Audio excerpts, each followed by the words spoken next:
Assalamualaikum warahmatullahi wabarakatuh. Halo teman-teman semuanya, bagaimana nih puasa kalian hari ini? Apakah masih lancar? Semoga masih lancar ya.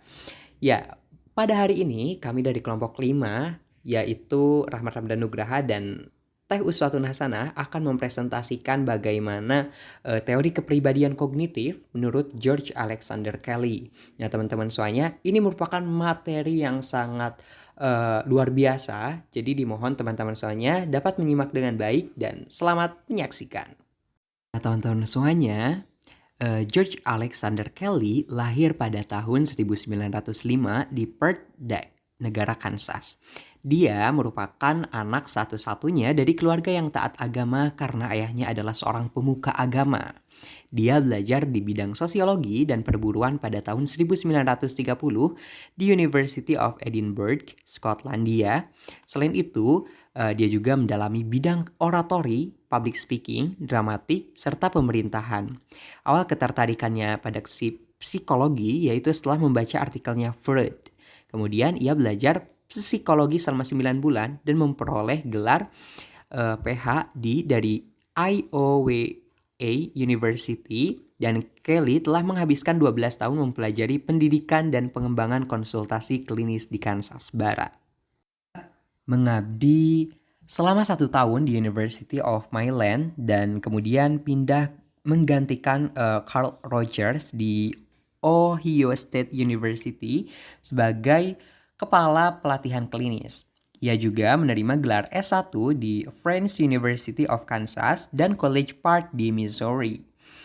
Lulus dari University of Kansas, University of Minnesota, dan University of Edinburgh, ia menerima gelar PhD dari Iowa State University pada tahun 1931 dan kemudian menjadi direktur psikologi klinis di The Ohio State University The Preds. Dia mengembangkan klinik keliling di Kansas dan menjadi psikiater terbang selama Perang Dunia II pada tahun 1967 dan George A. Kelly menghembuskan nafas terakhirnya. Selanjutnya, kita akan mengetahui bagaimana pandangan George Alexander Kelly mengenai manusia. Menurut George Alexander Kelly dalam buku yang ditulis oleh Yusuf Samsu pada tahun 2008, manusia itu adalah saintis yang mencoba untuk memprediksi dan mengontrol fenomena atau tingkah laku. Dan pandangan yang kedua itu, manusia itu bebas atau free, tetapi juga terkungkung atau determined. Sistem konstruk individu dilengkapi dengan kebebasan untuk mengambil keputusan atau freedom of decision dan keterbatasan bertindak atau limitation of action sebab dia tidak dapat membuat pilihan di luar alternatif-alternatif yang ditetapkan. Selanjutnya, pandangan Kelly terhadap ilmu kepribadian. George Alexander Kelly mendasarkan teori kepribadiannya pada pandangan tentang ilmu pengetahuan dan karakteristik penyelidikan ilmiah yang eksplisit. Pandangan Kelly dan banyak ilmuwan sains kontemporer dan filsuf sains seperti Proctor dan Capaldi adalah benar versus salah, bukanlah pertanyaan yang tepat tentang teori ilmiah. Masalahnya adalah semua teori yang kompleks dan terformulasi dengan baik cenderung seakan-akan itu benar pada satu sisi tetapi tidak pada sisi yang lain. Gagasan menilai teori berdasarkan kegunaan dalam membuat prediksi memiliki implikasi signifikan. Yang berbeda biasanya memungkinkan orang untuk membuat tipe prediksi yang berbeda. Nah, selanjutnya komponen dari pandangan Kelly tentang sains. Yang pertama itu, tidak ada realitas objektif dan tidak ada fakta. Teori yang berbeda memiliki konstruksi fenomena yang berbeda. Teori ini juga memiliki rentang kegunaan yang berbeda dan fokus manfaat yang berbeda. Yang kedua yaitu, teori-teori harusnya memicu riset. Akan tetapi, penekanan ekstrim pada pengukuran dapat membatasi dan menimbulkan pandangan konsep sebagai sesuatu, bukan ada representasi. Yang ketiga yaitu metode klinis. Itu berguna karena menghasilkan ide baru dan fokus pada persoalan penting. Yang keempat yaitu teori kepribadian yang baik harus bisa membantu kita untuk memecahkan masalah manusia dan masyarakat. Nah, selanjutnya yang terakhir, yang kelima, yaitu teori didesain untuk dimodifikasi dan ditinggalkan. Nah, untuk yang selanjutnya yaitu struktur kepribadian. Teori kepribadian Kelly memiliki dasar terkait dengan pikiran individu kognitif. Teorinya menekankan pada pendekatan ideografik dan orientasinya yang teleologis. Teori Kelly hampir mirip dengan teori Adler bahwa manusia tidak diatur oleh realita, akan tetapi membuat tujuannya sendiri berdasarkan cara individu memaknai sebuah peristiwa. Struktur kepribadian manusia adalah sistem konstruksinya. Konstruksi adalah cara menafsirkan dunia atau lingkungan. Konstruksi adalah konsep yang digunakan orang untuk menjelaskan, mengklasifikasikan, dan memetakan perilaku. Kelly menekankan bahwa konstruksi terdiri dari dua kutub atau kelompok, yaitu persamaan dan perbedaan. Hal ini menunjukkan bahwa kita tidak dapat memahami sifat konstruksi seseorang jika ia hanya menggunakan kutub persamaan atau perbedaan. Kita tidak akan mengetahui konstruksi pemahaman seseorang tentang peristiwa yang menyertainya dan pandangannya tentang peristiwa tersebut. Apakah ia menganggap peristiwa itu bertentangan dengan konstruksi yang sudah dimilikinya? Ada dua konstruksi yang digunakan Kelly untuk membahas unsur-unsur yang digunakan manusia sebagai sadar atau bawah sadar. Nah, yang pertama yaitu konstruk verbal yang diekspresikan dengan kata, dan yang kedua yaitu konstruk preverbal yang digunakan ketika orang sudah tidak memiliki kata untuk mengekspresikannya. Setiap konstruk dalam sistem pada diri kita juga memiliki rentang kenyamanan dan fokus kenyamanannya yaitu sebagai berikut. Yang pertama yaitu rentang kenyamanan adalah semua peristiwa di mana pengguna merasa konstruknya berguna.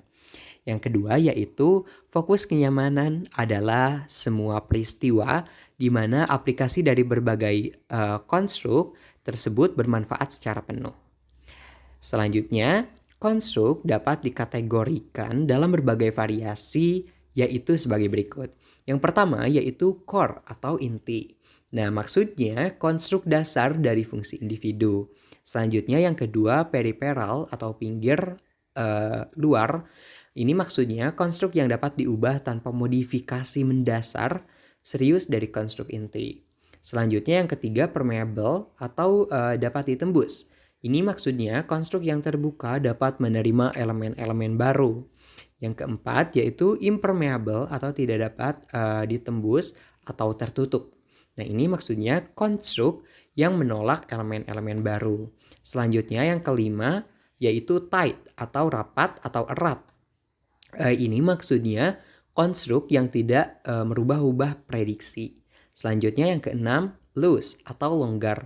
Di mana konstruk ini di mana individu mengharapkan suatu hal dalam satu waktu dan hal yang berbeda dalam kondisi yang sama.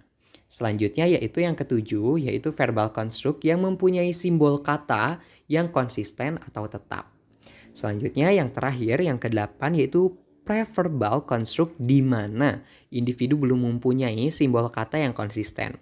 Konstruk ini dialami atau dipelajari individu sebelum berkembangan masa bayi atau kanak-kanak awal.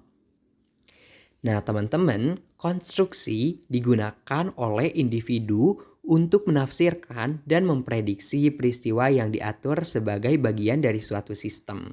Perlengkapan dalam sistem diatur dalam kelompok untuk meminimalkan inkonsistensi. Baik, untuk materi selanjutnya yaitu mengenai proses atau dinamika kepribadian menurut George Kelly.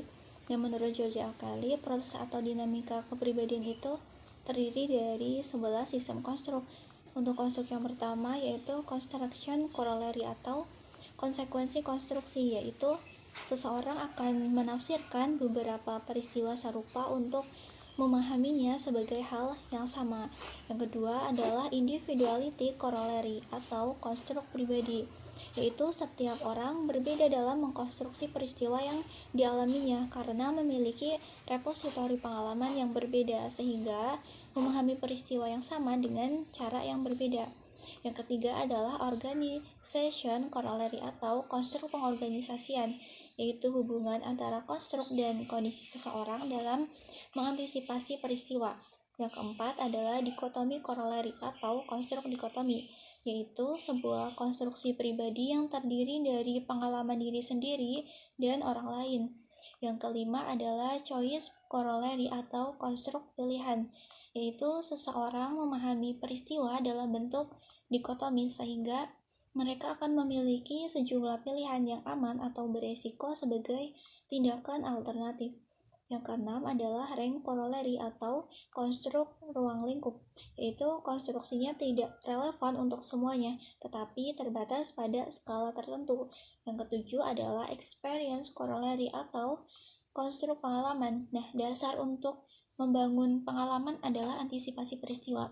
Seseorang akan melihat ke masa depan dan memprediksi apa yang akan terjadi ketika peristiwa itu dipahami dengan baik. Yang kedelapan adalah modulation corollary atau konstruk modulasi. Yang proses adaptasi dilakukan dengan cara memperluas atau memperkecil bentuk emosi dari pengalaman. Yang kesembilan adalah fragmentation corollary atau konstruk fragmentasi, yaitu peran yang berbeda dalam kehidupan, sering dipisahkan oleh keadaan konstruk, tetapi tidak saling eksklusif. Nah, yang ke-10 adalah commonality corollary atau konstruk komunalitas, yaitu strukturnya mirip dengan yang lain. Nah, jika manusia menggunakan integrasi yang serupa dengan yang lain, maka kedua proses psikologis itu pasti akan serupa. Nah, yang terakhir atau yang ke-11 adalah sociality corollary atau konstruk kemasyarakatan, yaitu proses sosial di mana seseorang menyimpang dari dirinya sendiri untuk memahami orang lain. Baik, untuk materi selanjutnya yaitu mengenai perkembangan kepribadian menurut George Kelly. Nah, dalam pengalaman sehari-hari, individu mempersepsikan peristiwa berdasarkan persamaan dan perbedaannya dan mengembangkannya menjadi komponen-komponen. Individu memilih perilaku tertentu karena mereka percaya bahwa pilihan mereka adalah kesempatan terbaik untuk memprediksi masa depan. Nah, untuk menjelaskan proses ini, Kelly mengusulkan model CPC cycle. Nah, individu mulai mengkonstruksi lingkungan mereka dengan mempertimbangkan banyak konstruksi yang berbeda terkait dengan situasi yang dirasakan. Nah, kemudian individu memilih komposisi yang sesuai atau tergantung situasi.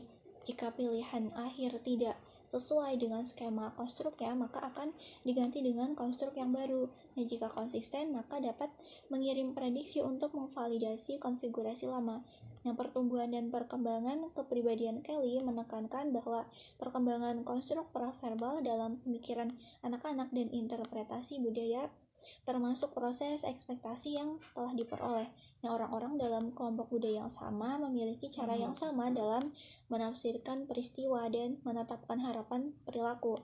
Nah, penelitian pengembangan teori konstruksi menekankan pada dua jenis perubahan. Yang pertama adalah pemeriksaan terhadap meningkatnya kompleksitas sistem konstruk yang dikaitkan dengan usia seseorang. Dan yang kedua adalah mengeksplorasi perubahan kualitatif dalam lingkungan konstruktivis akan mempengaruhi kemampuan anak untuk lebih berempati atau waspada terhadap sistem konstruk orang lain. Nah, ketika anak-anak berkembang, mereka akan meningkatkan jumlah struktur yang tersedia, membuat perbedaan, dan menampilkan organisasi struktur yang lebih hierarkis. Nah, untuk selanjutnya adalah kelebihan dan kekurangan teori kognitif George Kelly. Nah, untuk kelebihannya sendiri, yang pertama bersumber dari teori modal struktural teori kepribadian Kelly.